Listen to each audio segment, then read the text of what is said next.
Animal Jam is an online game series that was created by WildWorks and has been played and beloved by millions of players for nearly 15 years. But in that time, there's secretly been a shockingly intense storyline in the background that only a few people seem to talk about. After looking through over a decade of content, I believe that I have found a stupidly high amount of story that somehow leads to nothing and everything at the same time. Hi everybody, I'm here in an aquarium with the ever-iconic Bobo the baboon. I initially came here for some Dippin' Dots, but the fish and stuff are pretty cool. So Animal Jam, from what I remember, was fun enough. It's one of the few major online games that hasn't shut down yet. So join me as I edutain you goofballs about a game meant for middle schoolers. Animal Jam takes place in the fictional location of Jamma. It's potentially a planet separate from Earth, though it could also be located on Earth, though it doesn't matter that much. I say this because way before the game began, Zeus, the Sky Father god thingy, decides to create stars and planets, and that's very nice of him. But he's also lonely and has no friends, so he makes a ladybird named Mira, another sky god spirit thingy. Eventually, he falls in love with his own creation, which I don't know how I feel about that. Ooh. But together they make the rest of Jamma exist with all of these animals. Part of this creation includes the shaman, aka the alphas, hand-picked animals from each species who were given gems and powers that can help them protect the rest of the weaker animal nerds. After a good amount of time in this cool piece, Zeus just randomly disappears forever. So then Mira gets super depressed and cries just enough just so these little phantom goons show up. And these guys are the closest things to antagonists in the game. And just like Zeus, Mira also just disappears, but then it's confirmed she's off making cosmetics for the game, meaning the weird and corrupt in-game economy is thanks to a depressed bird having a terrible output of products out of depression. Luckily, the alphas are still here to fight against the phantoms running and terrorizing all of Jamma. And that's the prologue. Or at least it was. So after some time, the Animal Jam developers just announced, yeah, you remember all that crazy stuff? Well, we don't. It never happened. What are you talking about? You sound crazy right now. You're just making up words now. And then they just redid a ton of story, just like that. Like 90% of it was just reset. If I were to guess, it probably derived from some religious inspiration from the initial story it had, so whatever. After all, it's a game where you roleplay as turtles. It doesn't need to be a Bible story with Aztec and Mayan motifs. You should just pick one or the other. So this time around, way before the game began, but this time for real, Jamma opens up and a ton of animals make the decision to abandon Earth and humans to instead make a new Earth where they can be the humans. Soon, the population booms to have millions of animals from several hundred species, some of which were extinct on Earth but aren't anymore. The two gods that they don't call gods but are still here, and they give heartstones to every single species to represent what their kind is, along with assuring freedom in Jamma to do whatever. And all of these heartstones are stored in the Temple of Zeus. This is probably the temple, but I don't know. This game is insanely cryptic, as you'll see. It is insanely important that nothing happens to these stones. If a heartstone of an animal is taken or destroyed, that species is basically permabanned from Jamma. And the spirits of all the animals from that species are trapped, so it's like super duper important nothing bad happens to them or anything in general. Like if there's an earthquake and all of them get destroyed, stuff like that. We don't want that to ever happen. But then, all of the animals went ahead and did a thing which I cannot stress enough is not a good thing. All of the species unanimously agree that they're kind of different, and they begin to hate each other for it. All of the species went to their own little villages. There's a koala one, a monkey one, a tiger one, and yes, there's even a crocodile one. I'm sure one of you guys were just questioning it. But few, if any of the animals, interacted in a good way outside of their fellow species and discriminated otherwise. So the continuity went from bird gods creating the universe to animals with human-level intelligence being responsible for a 300-weight war, and oh my golly gee, it gets so much worse. And just like that, all the animals start to fight each other. Not even to eat each other or anything, they just hate each other. There is an off-screen major race war across this fictional planet of this children's computer game storyline. And let me remind you, they have human-level intelligence. They know what they're doing. This is when the Phantoms actually show up. This time, instead of coming from Mira, they come from a portal leading to the Phantom Realm, and just because every species was too busy passionately hating each other and preying on their downfalls, the Phantoms stole almost every single heartstone from almost all the unique animals, and by proxy kicking them out of Jamma. This is when Zeus and Mira track down the 6 remaining villages, who are all the free-to-play animals you start with in the original Animal Jam. Who would have guessed? They snatched their leaders and made the Alphas gang. Each leader was given an Alpha Stone, the stone that gives them superpowers. This is the same as before. This is like the one thing that is the exact same. Then they all came together and fought the Phantoms in an all-out war. In the end, the Alphas won. However, Zeus and Mira were taken to the Phantom Realm when Zeus gets overwhelmed and Mira follows him there, where they are to this day. And now, the animals have been working to re-establish peace with the nice silly animals, and one by one are retrieving the heartstones for each respective species, and by proxy making them playable again. And now, everyone is nice to each other in JAMA, and nobody wants to kill each other as much. And instead of there being a few hundred species, there's only like 30 of them. Listen, the alphas are cool, but they're not at all good at being protectors. Speaking of which, the alphas are the closest thing to any sort of mascot character. There's supposed to be one for each playable species, but we only ever see 7 of them, and of them, only 2 of them really do anything unique. Peck is the rabbit alpha. She's the tutorial animal and does all the art-related content in the game. That's about it. Lisa, whatever you want to call this, the panda alpha was the tutorial animal before Peck. She's one of the 6 originals, and it's confirmed in-game that she refused to ride on Mira's back to JAMA, and instead she walked there from regular China, which raises a lot of questions about how anything works, but at least we know the animals go voluntarily to wherever the hell JAMA is, and it's walking distance from China. That doesn't narrow anything down. It could be a portal, it could just be any part of this part of the world. This does not help. There's also a monkey with gross eyebrows, a wolf who faked his death, a dolphin who gets captured like one time, koala. Oh, and Sir Gilbert, he's cool. He's like actually a competent alpha who like kills phantoms. He hates them a lot. You got one good guy. And with them, you go through the main story type portion of the game. That being the adventures, little missions where you stop phantoms from doing evil pollution because they are a stand-in for bad pollution people, and you save the land that they're trying to take. Just realize that everything, and I mean everything bad that takes place in the game is because of the phantoms, and their sole motive is just to take over JAMA. Whenever something bad happens, it is almost always because of the phantoms. An alpha is missing, phantoms. Robbery, phantoms. Car keys are missing, well, that could just be you, but it could be phantoms too. From what I can tell, they just want to expand outside the phantom realm with the phantom kings and queens and take everything over. Wowie zowie, what a compelling villain. Thank you, Mira, but not anymore because the timeline reset, for making such a cool and interesting bad character to go up against. They are small and they like purple. That is everything they do. And that's all the adventures kind of seem to be. They go to a place because of the phantoms, stop the phantoms, and there are some changes to this formula occasionally, but it doesn't truly build to anything. It's just the phantoms are bad. Stop them. There's also a few books that kind of tell more stories and connect to adventures, but I didn't read any of them, so they're not canon. And what are you gonna do about it? Read them for me? All right, silly. Hey, silly Billy. Reading is lame, and shockingly enough, that's about everything you need to know about the storyline. You know, it's not complex unless there's like a major event I missed. I know there's like an eclipse event. I don't think that matters that much. You'll see that none of the adventures have come to a fully sound conclusion or like progression. We haven't gotten Zeos or Mira back, and I'm sure one of you are going to be upset that I didn't talk about every single tiny detail in every adventure, but that's the general gist of it. Plus, any additional events are just going to sound like, oh, the seasonal Easter adventure, Scrunkles the Eagle defeated all the phantoms in Fuzzball Forest, and that's why the phantoms like the color purple and they don't brush their teeth and they don't have teeth. See, that sounds ridiculous, and I don't think Scrunkles the Eagle even matters at all. Though I thought, just to be fair, we take a look at the world around the alphas and what they're fighting for since September 9th, 2010. So JAMA itself takes a lot of inspiration from the Outback Steakhouse Kids menu and looks. The whole world has cool biomes and gunk, and even the ice area has a plesiosaur, which is really cool. There was this place called Club Geo's that got destroyed, and guess who did that? Oh, also pets. Your animals have pets. I don't understand what makes an animal a pet, nor do I want to know what the difference is. Once again, I need to thank Mira for being partially responsible for this game's economy.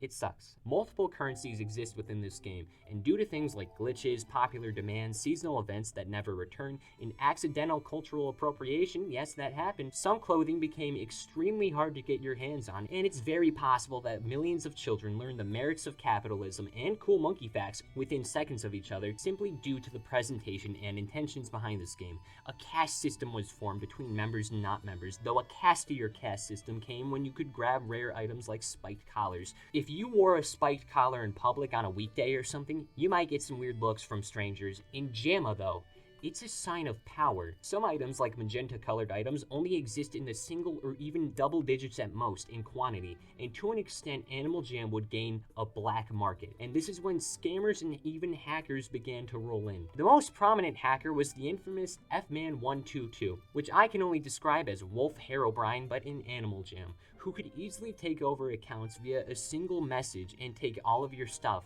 But at least there were some fun mini-games. How could you forget the fun mini-games? You got the Hedgehog one where you eat all the things, the fish one where you eat all the things, and even a drawing drawer. These all kind of suck, actually. I'm not gonna lie, I didn't really enjoy most of my time with Animal Jam. As a game, I really feel like I've seen a lot of this before, so it's hard to say anything new when there isn't anything new.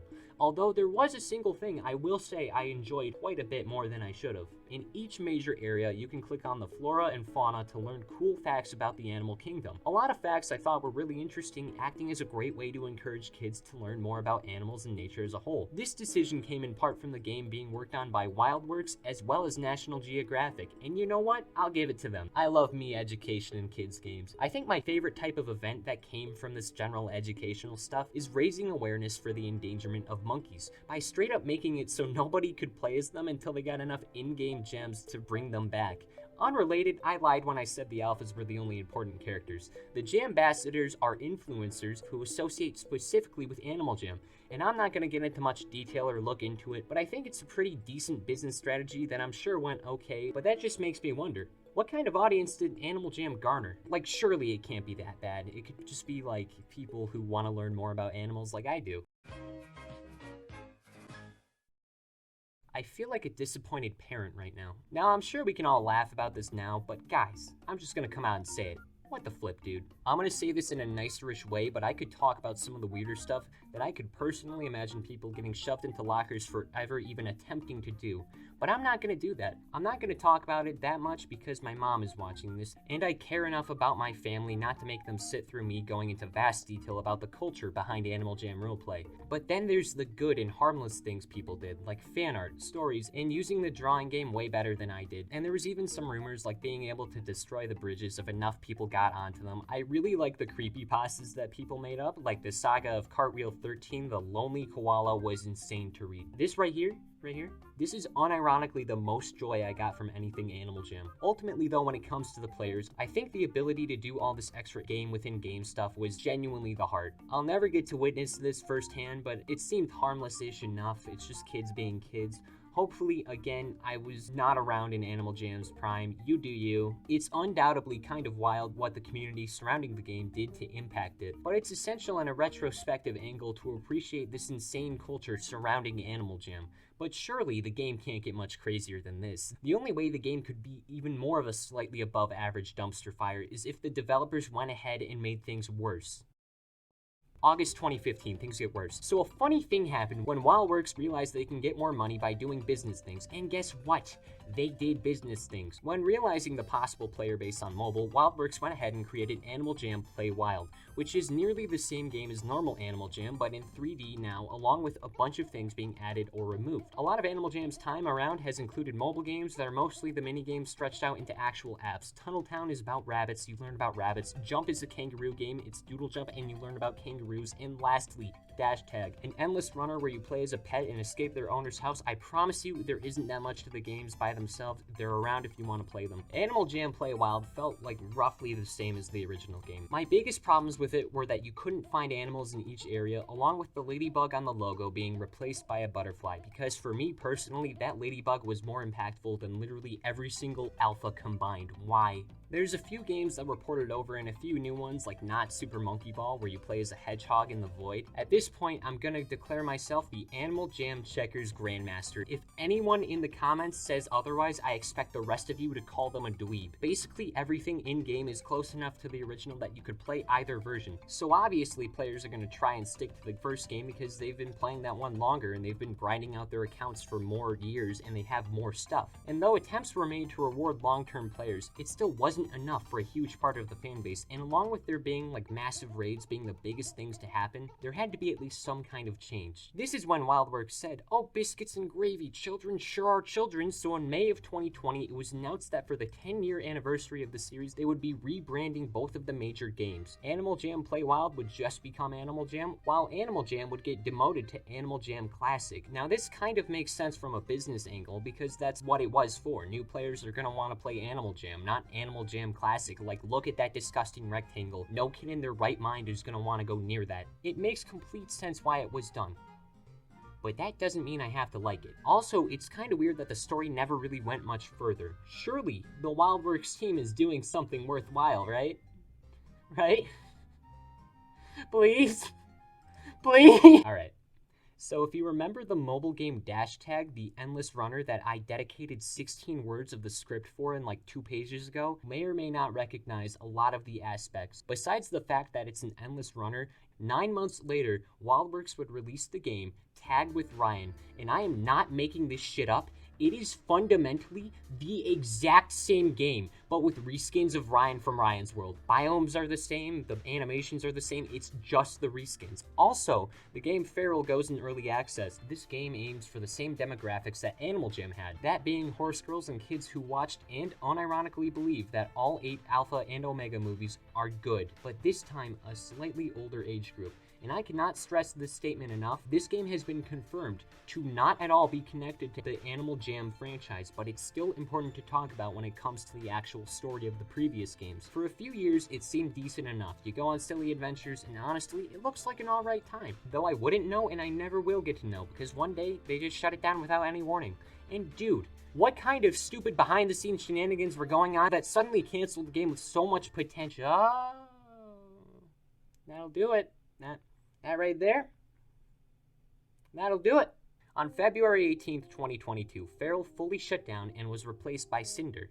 Now, Cinder is almost the exact same game, though instead of playable animals, the characters are NFTs. To put it simply, the players of Feral and Animal Jam aren't too passionate about dropping hundreds, if not thousands of dollars for a game that wasn't that. And during this time, WildWorks would get hacked and cause 46 million emails to get exposed, meaning that they lost credibility for the new crowd they were trying to appeal to as well. Now, I personally am not interested in NFTs, and I would not pay this much money to keep playing the exact same game, but instead of playing as a rhino or something, you look like this. I know this all seems unrelated, but to an extent, it's part of the reason why Animal Jam's story is where it is currently. Whereas other online titans tell enough of a plot to have things like arcs and stories within stories and just a ton of compelling characters, Animal Jam is almost in the exact same spot it was a decade ago, with alphas being good and wanting to stop the phantoms, and phantoms being bad and wanting to defeat the alphas to take over JAMA. And when there are any updates, it's more than likely going to be cosmetic and or often prioritizing Play Wild over Classic. Not that it's necessarily a bad thing, it's just because of the way Animal Jam is presented, it kind of forces it to look more commercial oriented over a passion project. It just means that people will remember the community rather than the game's contents. It feels like a slow burn, but looking back, I get it. Animal Jam is likely and always will be a relatively simple game that has way more complexity because of the people who played it and made it this crazy amalgamation. And it's stupid for a company to go from making a game where kids can pretend to be wolves and giraffes and recreate their favorite animal-based media to doing almost the exact opposite of that. But hey, I'm not a developer, and I'm sure some of the developers are good people at the very least, and I'm sure there's more to the story both ways. I can't help but compare this to a game like Club Penguin, where in that game it felt like there was a genuine incentive to keep coming back to see major events like Operations, Card Jutsu, and new Puffles. Realistically, I feel like you could buy a couple months of an Animal Jam membership and still experience most, if not everything, the games have to offer. But hey, I played it, I talked about it, and in my personal opinion, could have been better, could have been worse. And since the game is still available, check it out if you want to see more of it. Really though, this entire expedition felt like I really had to tread lightly. It's a case where the content itself isn't necessarily where the story is, instead everything surrounding the game feels more interesting.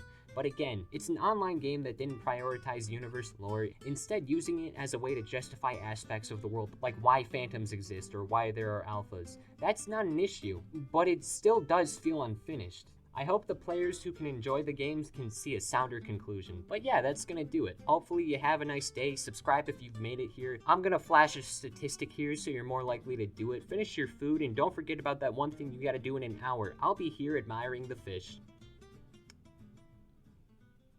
Never mind.